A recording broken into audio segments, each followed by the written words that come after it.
Welcome to another installment of Weekend Alchemy. My name is Salara. It is Sunday, February the 25th, and I hope you guys are all doing wonderfully and looking after yourselves, especially in the aftermath of another intense full moon. The title for today's Weekend Alchemy is The Way Out is Always Where the Hidden Enemies Lurk. Trust yourself implicitly. This moon has brought something big to expiration point. Do you feel it? Old stories that were on their last legs and hanging on by strings that once quilted them together in deception no longer exist. These deceptions that strung together collective lies which once fed the programs our lives were built upon are no more. And what is left now in the atmosphere is the truth. What is left on the ground are those who were brave enough to expose it, those who were strong enough to change directions, and those who will insist on holding on to the residues these lies have left in their wake. And when they can hold on no longer, they will either join in by changing direction too, or begin building the same energy container that once enslaved us all, but for themselves. There has been another split or fission in worlds, and it has torn apart the very foundational stories that have kept our collective and individual suffering alive and cycling through matrix trauma loops. These were the stories that held themes we felt helpless in escaping from because we once couldn't see the loop and patterning. The gift of the Virgo full moon is here to lend us a hand in connecting with that once hidden information so we can find our way out again. As the last sign of the zodiac, Pisces rules over the final house on the zodiac wheel, the 12th house. This is the house that liberates us out of one cycle and into the next. It is the house where hidden enemies lurk, as it is our testing ground to see if we have learned to follow the lessons on our journey so far, which have exposed what can hide behind a thought, words, a smile, a gesture, or a gift. The false matrix system taught us to lie to self and to one another. We eventually did it so well that we didn't realize we were living in self-deception and giving towards a continual building and maintenance of collective untruths. We learned how to stuff down our feelings and play the games to get our true needs met through varying acts of coercion and manipulation. We learned how not to wear our hearts on our sleeves as this was naive or foolish. We learned that it was safer to lie and hide how we really feel or think in order to keep the fabric of these distorted realities alive. Deception is tricky. It exists for a reason, but it has been used wrongfully to keep us stuck in boxes and rings that ultimately kept our frequency from rising. Like fear, deception exists to keep us safe from those who have ill intentions towards us.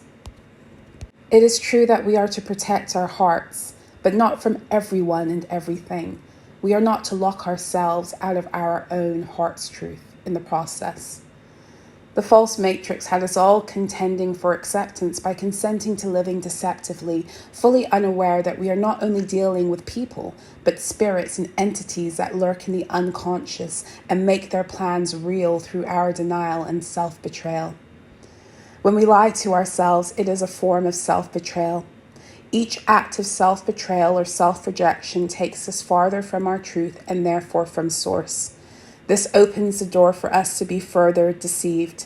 The more we get lost in lies about who we are, the more we lose our proximity to source, and the more we then forfeit divine protections. We were made to be who we are without shame. When we hide the fullness of who we are either expressing energetically that we are ashamed of ourselves, or we are feeling the need to hide ourselves from others whose projections make us feel like we lack something. Either way, shame has entered the equation, and we have to decide how we will respond. Will we accept the fullness of our existence and remove ourselves from those who cause us to doubt and question our validity and beauty? Or will we fall into self-rejection, unable to see past the lies that are tempting us off of our true divine paths? This is what the stories of Judas and Peter are actually about. Judas betrayed the Christ and Peter denied him.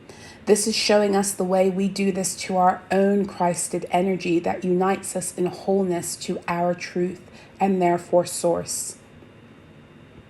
This energetic corridor between the full moon in Virgo and new moon in Pisces is going to be highlighting this for many of us.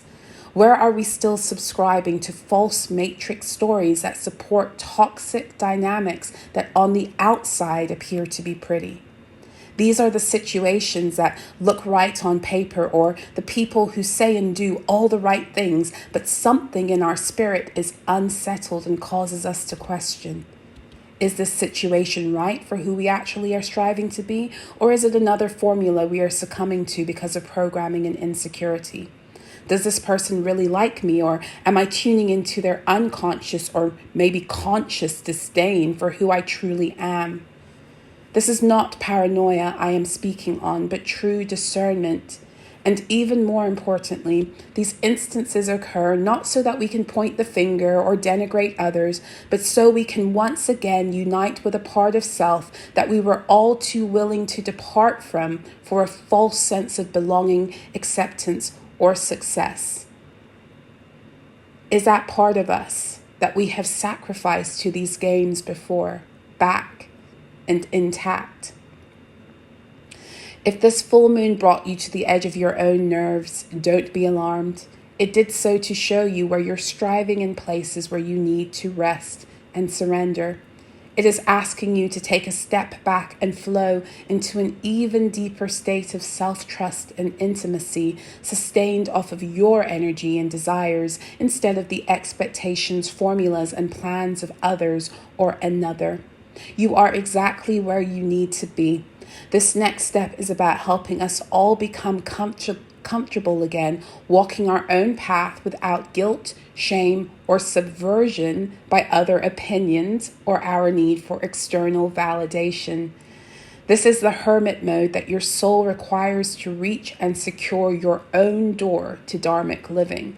So listen to your own gut right now and tune in deeply to what it wants to speak and unveil. This Virgo moon is reconditioning you into this higher level of self-loyalty, so let it.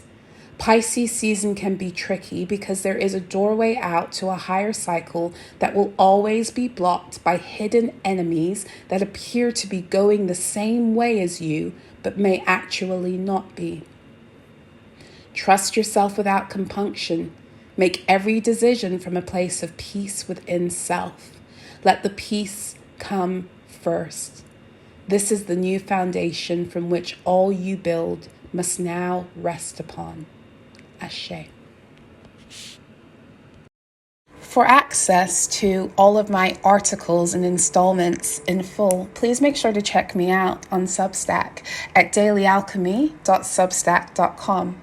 For all of you who choose to become monthly or annual patrons, you will have continual access to these articles as they are published, as well as to the full archive of all my articles, decrees, as well as my works of nonfiction and poetry. Every month, my patrons also get the opportunity to connect with me in a group Q&A via video link. So if you feel that that would be helpful on your healing and ascension journey, please make sure to check me out on dailyalchemy.substack.com. Wishing you guys all a beautiful, beautiful rest of your day.